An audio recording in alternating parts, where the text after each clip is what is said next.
یہ سخن صوت و صدا سے پاک ہے، ماورائے پنجۂ ادراک ہے۔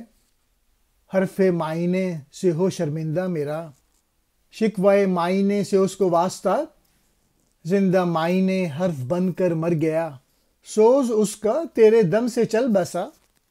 دل ہے بس نقطہ غیب و حضور، اور وہیں ہے رمز ایام و مرور۔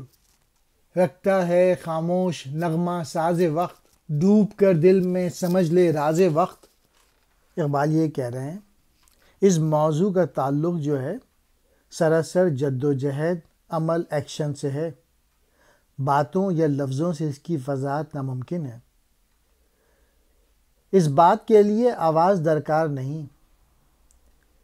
یہ موضوع الفاظ اور صدا کا مرہوم منت نہیں ہے۔ یہ بات فہم و شعور اور عقل سے دور ہے۔ اقبال کہہ رہے ہیں کہ میں نے بات تو کر دی، لیکن معینے میرے الفاظ سے شرمسار ہیں۔ معینے کو یہ شکایت ہے، مجھے الفاظ سے کیا واسطہ۔ تیسرے شعر میں اقبال کہہ رہے ہیں الفاظ میں اس موضوع کی وضاحت کرنے کی کوشش کی جائے تو اس کا وجود ہی ناپید ہو جاتا ہے یا مٹ جاتا ہے۔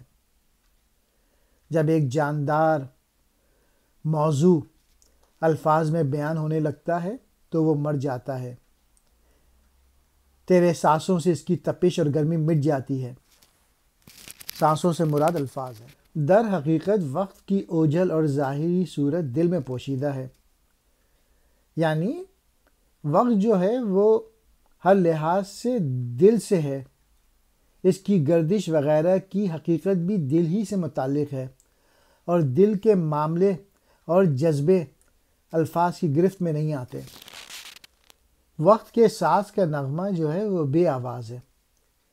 تو دل میں غوطہ لگا تاکہ تو وقت کی حقیقت سے آگاہ ہو سکے، یعنی دل کی طرف آ، اپنی خودی، اپنی صلاحیتوں کو پہچان۔ جب تو اسے پہچان لے گا، تجھ پر اپنی چھپی ہوئی صلاحیتیں، قوتوں کا انکشاف ہوگا، جس کی وجہ سے تو ایسے کارنامے انجام دے گا جو تیری بقا کا باعث بنیں گے۔ اسی سے تجھ پر وقت کا راز ظاہر ہوگا۔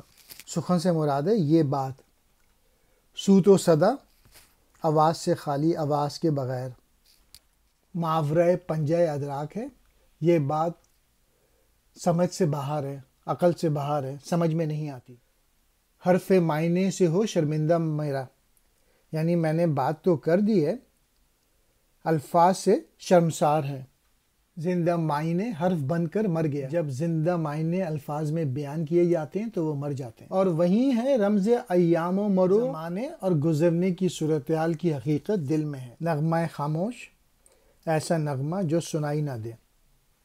ڈوب کر دل میں غوطہ لگا، ضمیر میں ڈوب جا۔